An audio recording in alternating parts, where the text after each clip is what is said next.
جو وزیر اعظم مودی کا صدر ٹرمپ کے ساتھ برومانس تھا، جو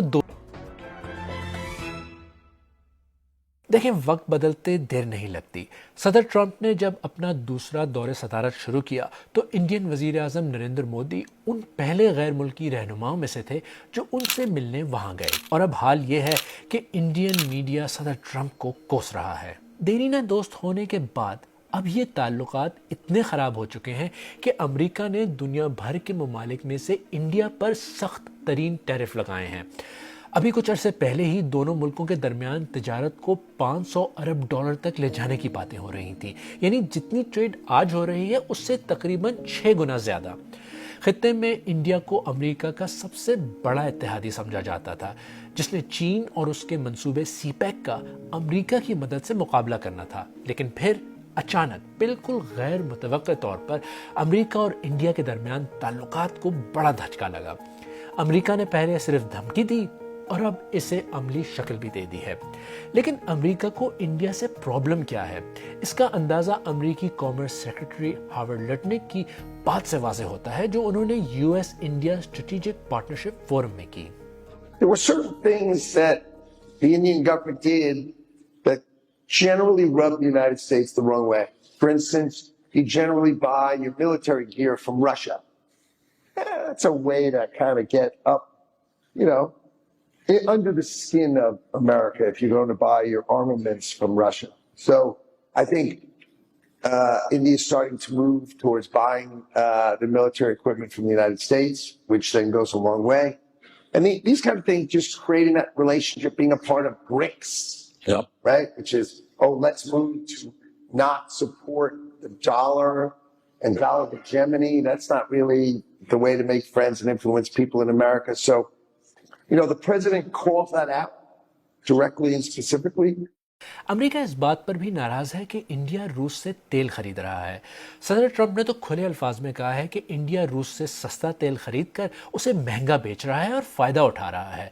صدر ٹرمپ کہتے ہیں کہ اس سے روس کو بھی یوکرین کے خلاف جنگ میں مدد مل رہی ہے، اور یہی وجہ ہے کہ صدر ٹرمپ اپنے دوست نریندر مودی کے انڈیا کو سزا دینے پر مجبور ہو گئے ہیں۔ اچھا، یہ بات بھی ایک حقیقت ہے کہ انڈیا کوئی چھوٹا موٹا ملک تو ہے نہیں، اور نہ ہی اس کی معیشت چھوٹی ہے۔ ایک بڑی مارکیٹ ہونے کی وجہ سے بھی دنیا میں انڈیا کی بہت اہمیت ہے۔ تو انڈیا میں صدر ٹرمپ کے اقدامات کو کیسے دیکھا اور سمجھا جا رہا ہے، اس پر میں نے دلی میں بی بی سی کے نامہ نگار شکیل اختر سے بات کی۔ دیکھیے، یہ انڈیا کے لیے بہت مشکل صورتحال ہے، کیونکہ اس کی قطعی توقع نہیں کی جا رہی تھی۔ بات چیت چل رہی تھی، ٹریڈ ڈیل کے لیے 4 راؤنڈز ہو چکے تھے، اور ایسا لگ رہا تھا کہ سب کچھ کافی خوش اسلوبی سے بڑھ رہا ہے۔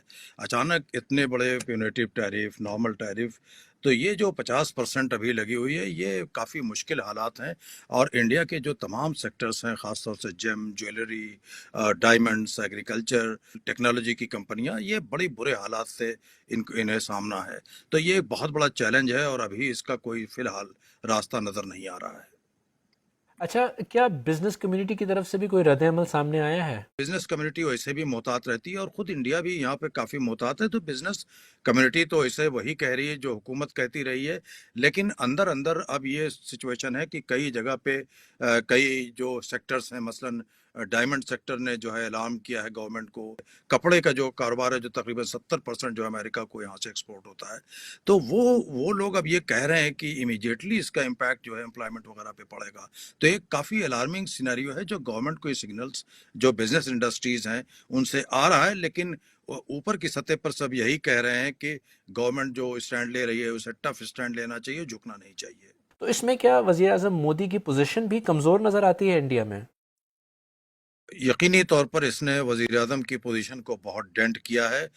اس سے چونکہ آپریشن سندور کے معاملے میں ہی اپوزیشن کی طرف سے کافی دباؤ تھا، اس حوالے سے کہ امریکہ نے جو ٹرمپ بار بار کہتے رہے تھے کہ انہوں نے ثالثی کرائی اور انڈیا ان سے انکار کرتا رہا، تو پہلے ہی اپوزیشن ان کو نشانہ بنائے ہوئے تھی کہ انہوں نے ڈپلومیٹکلی یہ فیل ہو گئے ہیں، اور اب جب یہ ٹیرف آ گئی تو تانے دے رہے ہیں کہ وہ تو سب سے قریبی دوست تھے اور آپ ان کے لیے کیمپین کرنے گئے تھے، تو یہ اچانک کیا ہو گیا۔ یقینی طور پر مودی کی جو امیج تھی اور جو ایک جو بڑی اسٹرانگ سی جو امیج تھی، اسے کافی زبردست ڈنٹ پہنچا ہے، نقصان پہنچا ہے، اور مودی اس وقت کافی ڈیفینسو ہیں۔ صدر ٹرمپ کی جانب سے انڈین اشیاء پر ڈیوٹی لگانے کا براہ راست اثر انڈیا کے عوام پر بھی پڑے گا. اس کے ساتھ ساتھ اس میں پاکستان کے لیے بھی مواقع ہیں جن پر آگے چل کر بات کریں گے.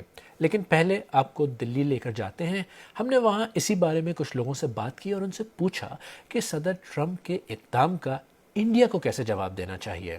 ٹرمپ کی ہپوکریسی بہت اچھے سے دکھ رہی ہے، کیونکہ کہیں نہ کہیں اگر رشیا کی بات ہے تو رشیا سے جو آئل ایکسپورٹ ہو رہا ہے وہ تو یو ایس ایلائز بھی کافی لے رہے ہیں، تو اس کا مدعا اٹھنے کا تو کوئی سر پیر خاص تھا نہیں. جو کاؤنٹر ٹیرف والا گیم ہے وہ تو ایسے ہی چلتا رہے گا. وہ 25 لگائیں گے، ہم 50 لگائیں گے، وہ 75 لگائیں گے. Our main priority should be looking at alternative energy resources, may be strengthen our ties with Russia more or look for other Gulf country alternatives. جو امریکن ٹیک سیکٹر ہے جس پہ انڈیا کا اور انڈینس کا کافی انفلوئنس ہے، ان کو جو انڈیا میں یہ لوگ کام کر رہے ہیں ان کو ریگولرائز کرنا پڑے گا. because according to a report they take 80% of revenue generated from India to America. As Indians ہمیں کویشچن کرنا پڑے گا کہ پرائم منسٹر مسٹر مودی کا جو یہ ریسٹرینڈ پالیسی ہے رسپانس کو لے کر اس ٹیرف پہ، this need to be discussed کہ یہ ان کا ڈپلومیٹک میچورٹی ہے یا پھر انہوں نے واپس سے ایک موقع کھو دیا ہے جہاں پر وہ اکنامک انٹرسٹ جو تھے انڈیا کے وہ واپس سے اسٹیبلش کر سکتے تھے، بتا سکتے تھے. انڈیا کے لیے امریکہ ایک بڑی مارکیٹ ہے. سال 2024 میں انڈیا نے تقریباً 87 ارب ڈالر کی اشیاء امریکہ ایکسپورٹ کی. انڈیا کی کل ایکسپورٹس کا 18% امریکہ جاتا ہے، جو انڈیا کی مجموعی آمدنی کا 2.2% ہے. ٹیکسٹائل، گاڑیوں کے پرزے، قیمتی پتھر اور جوتوں کی صنعت وہ شعبے ہیں جن کی پروڈکٹس انڈیا سے امریکہ جاتی ہیں. سال 2024-25 میں 36 ارب ڈالر سے زیادہ کی تو صرف ٹیکسٹائل مصنوعات انڈیا سے امریکہ ایکسپورٹ ہوئی تھی. اس کے علاوہ پچھلے سال انڈیا نے انجینئرنگ سیکٹر میں 19 ارب ڈالر سے زیادہ کی اشیاء امریکہ کو ایکسپورٹ کی، جن میں صرف گاڑیوں کے پرزے 3 ارب ڈالرز کے تھے. اب یہ وہ شعبے ہیں جن کی پروڈکٹس پر صدر ٹرمپ نے ڈیوٹی لگا دی ہے. اب امریکہ میں ان انڈین پروڈکٹس کی قیمتوں میں اضافہ ہو جائے گا اور انڈین تاجروں کو امریکی کمپنیوں سے آرڈرز کم ملنے کا امکان ہے. کم آرڈرز ملیں گے تو انڈین کمپنیوں اور تاجروں کو نقصان ہو سکتا ہے اور اس کے نتیجے میں انڈیا میں معیشت سکڑ سکتی ہے اور بے روزگاری میں اضافہ ہو سکتا ہے. یہ سارا پروسیس تھوڑا کمپلیکیٹڈ ہے، لیکن اسے سمجھ کر اندازہ ہوتا ہے کہ انڈیا میں لوگ صدر ٹرمپ کے فیصلے سے پریشان کیوں ہیں. یہ معاملہ وزیر اعظم مودی کے لیے ایک بہت بڑا پرابلم ہے. ایک طرف اپوزیشن کا دباؤ بڑھ رہا ہے تو دوسری طرف ملک کی کاشتکار کمیونٹی بھی ان کے خلاف کھڑی ہو سکتی ہے. اگر آپ سوچ رہے ہیں کہ کاشتکار کمیونٹی بڑی پرابلم کیسے ہے، تو اس کا جواب بھی نمبرز میں ہے. انڈیا کی ٹوٹل ورک فورس کا تقریباً 46% ایگریکلچر سیکٹر سے منسلک ہے. وہاں کسانوں اور کاشتکاروں کی تعداد کروڑوں میں ہے اور صدر ٹرمپ چاہتے ہیں کہ چاول، گندم، سویابین، مکئی، پولٹری اور ڈیری سمیت بہت سی امریکی پروڈکٹس کو انڈیا کی مارکیٹوں میں بیچنے کی اجازت ہو. یعنی انڈینز امریکی چاول کھائیں اور امریکی کسانوں کی گندم کے آٹے کی روٹی کھائیں.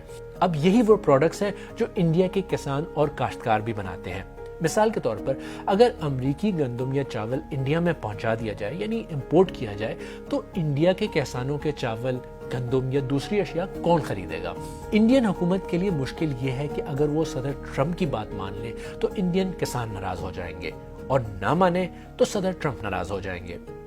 اچھا، انڈیا میں کاشتکار کمیونٹی کی کتنی طاقت ہے، اس کا اندازہ فرنٹ کے طور پہ اس کو سمجھیں، لیکن ہندوستان نے کبھی اس کو اس طرح سے دیکھا نہیں کہ یہ ایک کولڈ وار ٹائپ کی چیز یا American anti American platform ہے. ہاں، ڈیفینیٹلی برکس کو ایک ملٹی پولر گلوبل سسٹم کو آگے بڑھانے کے لیے اس کو ایک اچھا ایک ذریعہ سمجھا گیا ہے دہلی میں. لیکن برکس کے کچھ چیزیں جیسے برکس کے ممبران جس طرح سے ڈی ڈالرائزیشن کی بات کر رہے ہیں، اس کے خلاف بھارت لگ بھگ پچھلے 2 سال سے اس بات کو کہہ رہا ہے کہ ہمارا ہندوستان جو ہے یہ اس کے فیور میں نہیں ہے کہ ڈی ڈالرائزیشن یا ڈالر کی جو اہمیت ہے انٹرنیشنل ٹریڈ میں اس کو ختم کیا جائے. اور رہی بات روسی تیل کی، یہ بات بھی صاف ہے کہ پچھلے 3-4 سال سے اگر بھارت روس سے تیل خرید رہا ہے تو یہ ایک طرح سے امریکن سپورٹ کے ساتھ تھا. اتنی آسانی سے ہندوستان روسی تیل کو نہیں چھوڑ پائے گا شاید.